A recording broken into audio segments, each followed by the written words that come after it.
I know you gentlemen have other things to do, but is there anything that you would like to close with, talk about any other projects that are coming up with the neighborhood in the future, or anything that you'd like to just talk about? Well, I would just like to thank our hosts, of course you, Sam, and our Neighborhood Times, and of course CAIC and the Senior Network. They've always been great. People in the city of Chicago get the information out, get accurate information out, and encourage people to get involved with the community, whether it's through our office, through the local churches and schools. School is starting up here in September, so we want to encourage the parents to get their kids in school and lead by example. Make sure you're informed. Pay attention to the CAICs of the world. Pay attention to the local newspapers. Make sure you're well educated so you can speak intelligently about the subject. And if not, come talk to us, the people who are in the mix, to get at least our opinions so they can make good judgments. Mr. Stalnos?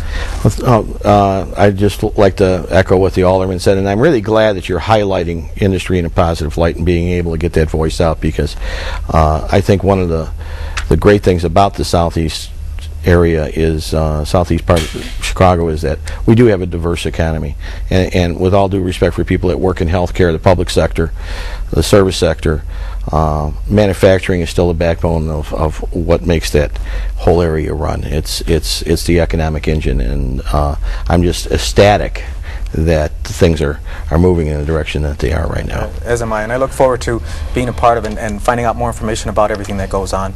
Thank you again very much for your time. Thank you. And we will be right back with a little bit more. I would like to thank both of my guests, 10th Ward Alderman John Pope and CAIC President Ted Stalnos, for visiting today.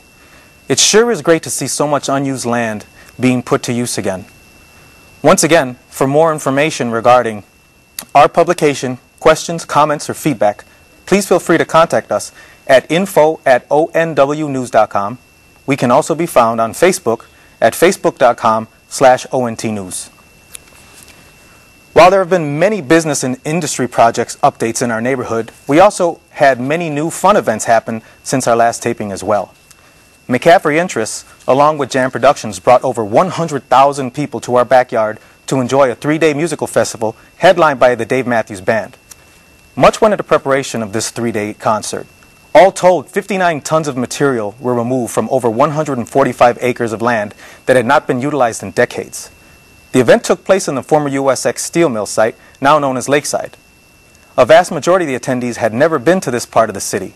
Many didn't even know the city of Chicago came this far southeast. Not only was the event a great success and a positive highlight for our neighborhood, but local organizations such as the Neighborhood House in the Bush community benefited financially as well. Our Neighborhood Times organized a few events over the spring and summer as well. With the endorsement of Alderman John Pope, ONT organized the first-time Battle of the Bands competition, which took place over the span of 5 weeks and included 10 outstanding local bands performing at 5 different local venues. Although we experienced some growing pains, overall the battle was a great success, and the ultimate goal of showcasing local music while getting the community involved was achieved. Mixmasters DJs, with special thanks to DJ Jam Master C, Joseph Snaros, were integral in the success of these events. The finals of the Battle of the Bands were held at a new summer festival called the Southeast Side Summerfest, also brought to you by our Neighborhood Times and Alderman John Pope. Over 5,000 people came out and enjoyed 3 days of fun, food, live entertainment, and cold drinks on the weekend of June 24th through the 26th. No fest of this size and scope has been held in the community since the last Hegwish Fest in 1998. This first-year 3-day event brought together local restaurants, musicians, artists, talented youth, and the community in a way that hasn't happened in a very long time. Thank you all who attended, performed, and believe in us to pull off such a large undertaking. Next year is sure to be even better. If you're interested in competing in the Battle of the Bands, being a part of next year's fest, or just have any general questions or comments, please email us at info@onwnews. The Southeast Side Summerfest was a great success for being a first-year addition to the festivals already within the community. It was our hope that this new fest, along with other longtime staples of the community such as St. Florian's, St. Kevin's, and Sacred Heart and Enseada, would give everyone in the 10th Ward a sense that we are really growing together as a community. Stay tuned to our Facebook page at facebook.com/ONTnews and be sure to pick up the latest copy every other week. In my humble opinion, it's a very exciting time to live in the 10th Ward.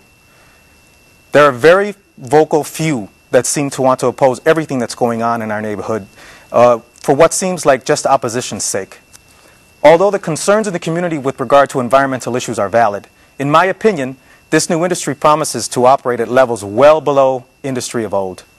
The opposition seems to forget that this area thrived with industry, and most of that land has gone unoccupied for decades. Today we have the promise of multi-billion-dollar industry projects and new job creation. I have heard far too many people say, but these jobs aren't for us. And I say to that, why not? It pains me that so many people seem to think that no one who lives in our community would be qualified for such jobs. But it isn't just opposition to industry that we hear on a daily basis. People oppose the Dave Matthews Band being here. Once again, the naysayers folded their arms and stood outside of the fence and said, this concert is not for us. And to that I say also, why not? Many voiced concerns about how many people would actually come to Bush or South Chicago for anything like that out of fear for their safety. I personally attended this event along with over 100,000 other people over the 3-day weekend. For me, it wasn't just about the music. It was about the excitement I felt being that far east of the walls that towered over my youth growing up in Bush for the first time in my life. Many exciting things are happening, and I am proud to say that I live here to see them. Stay tuned to ONT for all upcoming events and news. I'd like to once again thank my guests, Alderman John Pope and CAIC President Ted Stalnos. Special thank you to Natalie Vitaterna and Dan Lira. Thank you for watching. We'll see you next episode.